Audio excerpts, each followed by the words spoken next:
Hi guys. I'm broadcasting from the bathtub.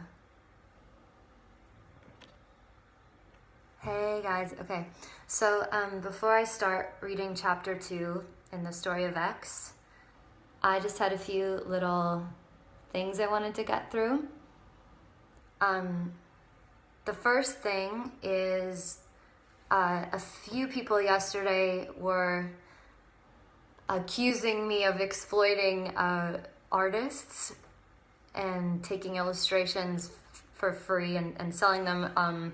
And this is something I take really seriously. I just wanted to let you know I'm not going to be selling this. This is just a collaborative thing, and anybody who chooses to participate, I will just be asking for your rights to reproduction.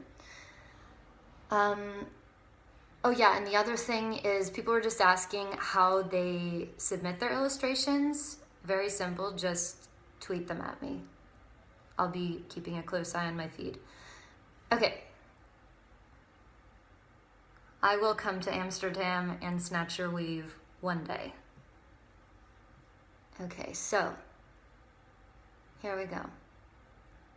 Story of X, Chapter 2, page 1. Days and weeks and months had passed since Allie X and her shadow spun around too fast and were violently separated. For Shadow, the flesh world had become a place of great loneliness and confusion. She was trying to pretend to be a whole person, but it wasn't easy. Her health was diminishing rapidly. Her parents were watching in horror as their once cheerful daughter seemed to be fading away to nothing. They took her to see many, many doctors, all of whom were baffled by her seemingly unexplainable symptoms. Why was she losing so much weight? Why had she become so quiet and dark? Why was a mysterious letter X forming just below the surface of the skin atop her heart? At a loss and in a desperate need to fatten her up, the doctors resorted to pumping her full of extra fatty mayonnaise and force-feeding her pizza subs, but nothing worked. Shadow continued to grow more and more bizarre to everyone around her, and more reclusive. Desperate for an answer, her parents took her to a head doctor. If the trouble can't be found in her withering away body, perhaps it can be found inside her head, they said.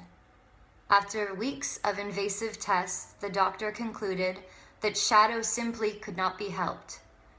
She was nothing more than a misfit, and there is only one place for people like her: the Institution for Misfits.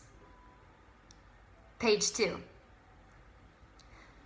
Stranded in Shadowland, Allie X was haunted by the memory of when she and her shadow self spun around too fast and were flung apart. How could spinning, something we both loved doing, cause us to be ripped apart from each other, she wondered.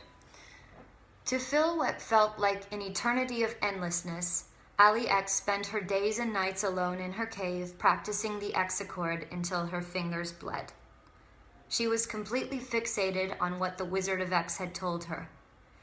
You must learn to play the X chord. You must write songs until one day you write the song that will solve X and reunite you with your shadow. In moments of exhaustion, Allie X would wander to her mirror or peer into the reflection in her bathwater in hopes of seeing Shadow again. But she never came. Okay guys, that's it for page 1 and 2.